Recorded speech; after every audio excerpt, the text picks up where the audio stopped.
Hi, my name is Cashay Mumford, and this is going to be the Actor's Notebook. So basically, these are little tips that I've learned as an actor, and I'm giving this to anyone who wants to break out in this business, who maybe think this is for them, who wants to chase that dream. These are some information that I wish someone would have told me, but things that you pretty much learn just by doing. I got my bachelor's in theater performance from SUNY Purchase. I studied at the American Conservatory Theater, where we had some casting agents actually come in and talk to us about some things about like how to dress and all that kind of information, which I will be sharing with you later in other videos if you want to stick around. But yeah, this is just, I thought maybe we share this information and maybe help other people making in this business. So this section is actually just going to be on auditioning, because that's the one I get asked the most about. How do you find auditions as a non-equity, non-union actor?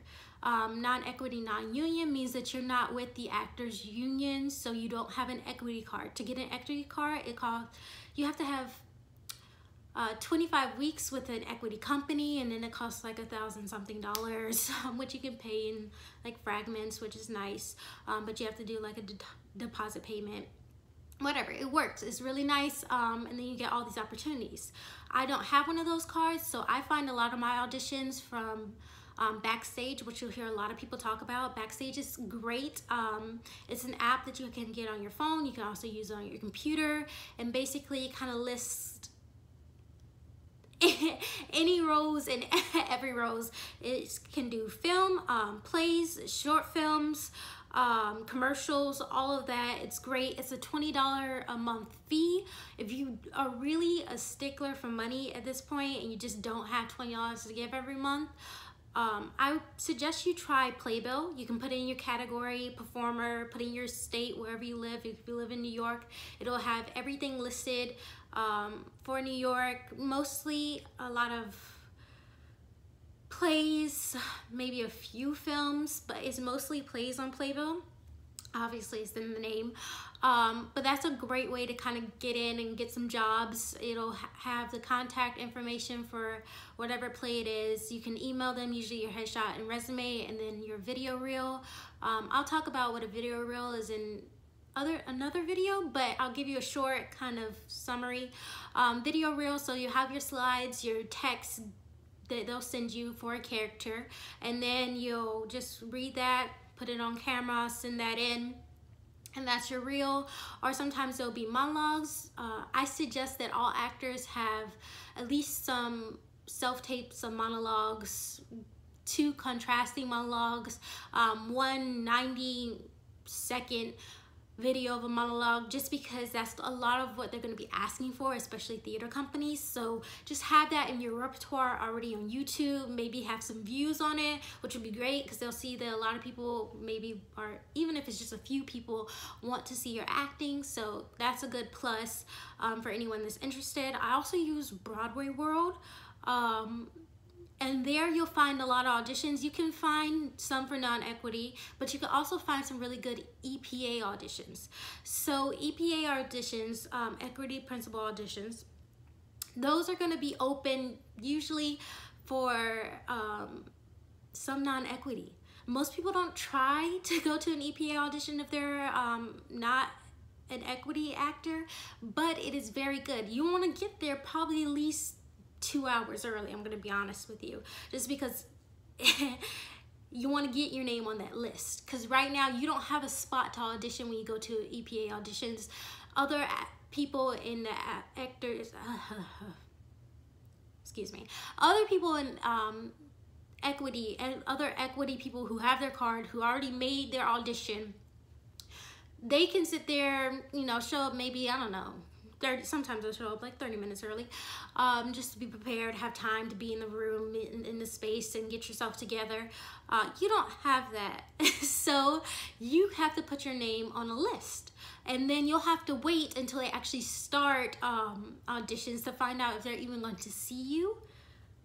It's just the way it works. You gotta pay your dues, fine with that. But if you do get able to audition for them and they like you, then you get to move on to the next round, and then possibly they can you can get that role in that equity company, and the next thing you know, you have your equity card. Now, you don't need your equity card to get jobs, but some people want to have their equity card. They want that stability of always going to be able to get an audition or whatever, but it's really all up to you. I've gone to plenty EPA auditions. I've been seen, I've been turned away. The best thing you can do is try, and the worst thing you can do is wonder why. So don't be left wondering, maybe if I went to this EPA audition, maybe if they could see me just this one time. No, just go, put your name on the list. If you're seen, great. If you're not, try next time. So I suggest also, if you're doing EPA auditions, have a couple in your repertoire for that day. A lot of them will be seen on the same day. Some of them will see you, some of them won't. Put your name on all the lists, and then go back and see who's gonna see you.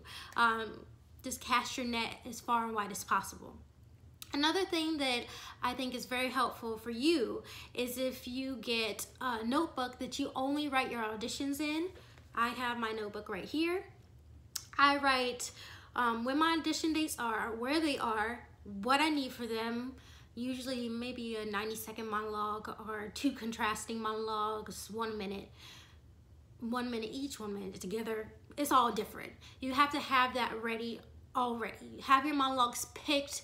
Do the ones that best represent you, and then also do the ones that maybe represent whatever play you're doing that one time. If you're doing a whole season of shows, then just do the one that best represents you. So if you're auditioning for 2019-2020 season for Connecticut Players or whatever, you're going to want to do the one that best represents you, and the one that you can show most range in, because you want them to see that you can act, basically. You want them to see that you have the ability to perform and do it justice, and do a playwright's work with justice.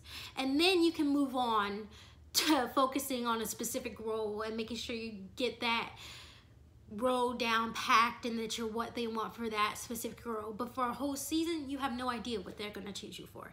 I also suggest auditioning even if there's not a part for you, because you're seen. You have that casting agent, they know your face, they've seen your headshot and resume. That's something that's important. You want to be noticed, you want to network, even in auditions. So this notebook has, of course, the locations. It has the plays that I've auditioned for, and it also has notes, because sometimes you get notes back from the casting agent in the room, and that's something that you can use. Maybe you will take their notes, maybe you won't, because again, acting is all about preference. But you know, if you see that casting agent again, what they're looking for. So keep that in your notes as well, and even try it. It may work. If you're auditioning for specific companies and they're like, I want to see this. I want you to maybe change a note here. I want to see you more vulnerable this part. Then you know that that's what you'll need. I don't suggest always using the same material if you're seeing them again, but at least you know kind of what they like, and you have that down. So I really suggest doing that. But again, Playbill, Broadway World, Backstage.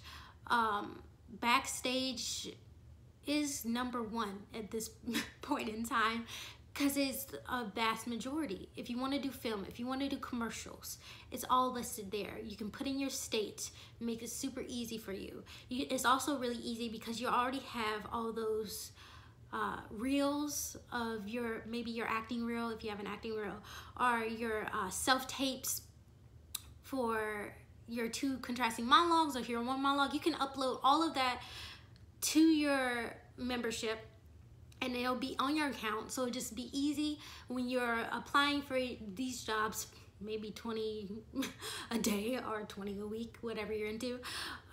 You can just click on that. They already see you. They can look at online on your YouTube and see, oh, she can act, or he can act, basically, or they can act, no pronouns. And then once that's all uploaded and they can see it, click it really nice, they can even then invite you to an audition, or they can send you some slides and be like, hey, I want you to read for this specific character. But it's just so much easier on Backstage. So Backstage is number one.